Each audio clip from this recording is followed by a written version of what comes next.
everyone, so it's pretty clear we all have different types of learning styles. Some of us need visuals, some of us can only comprehend things when we have to touch it, feel it, and figure it out on our own.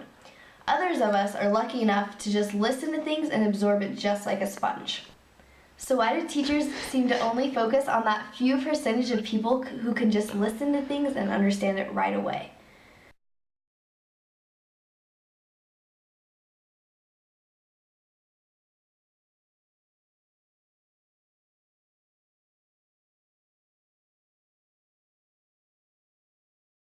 There are tons of cool learning techniques that I think should be shared throughout all classes and age groups. Here's a short clip from my favorite program called Whole Brain Teaching.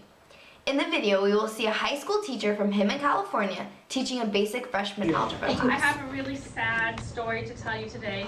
It's about this guy named Joe. This is Joe right here. And in this particular story, Joe has a disease. And his disease is that he can only walk to the right. Give me an So, when Joe stands on this line and he walks to the right, he goes up. So my slope is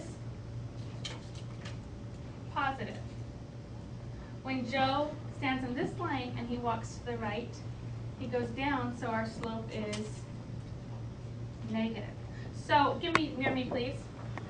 When Joe is standing on the line that goes up, he walks up the line, the slope is positive. When Joe stands on a line and he walks down, the slope is negative. South, tell the north about the two types of lines we just discussed, how the slope is positive when Joe goes up and negative when Joe goes down. Teach. Okay. Okay, so maybe that was a little too basic, but the ideas that the teacher has going on are great.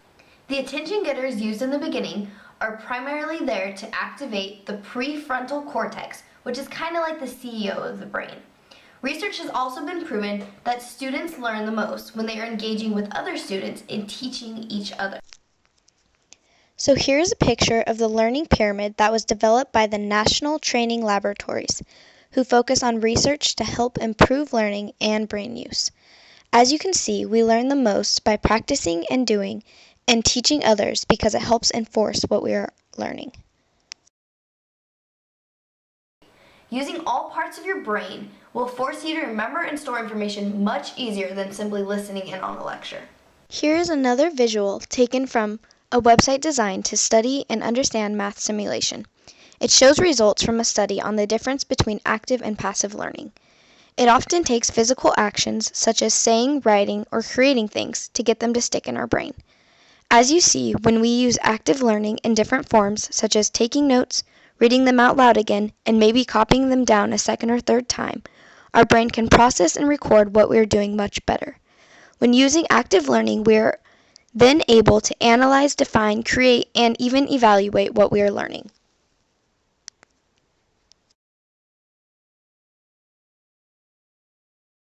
This program was put to use in San Jacinto, California. They saw an improvement on their reading scores increase by 12% in just 3 months. When they went to take their state math test at the end of the year, their scores increased by 28%.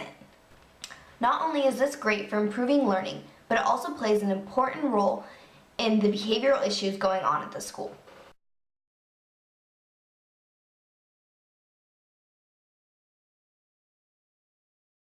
When this was used by a school in Hemet, California, the referrals and suspension numbers decreased by 50%.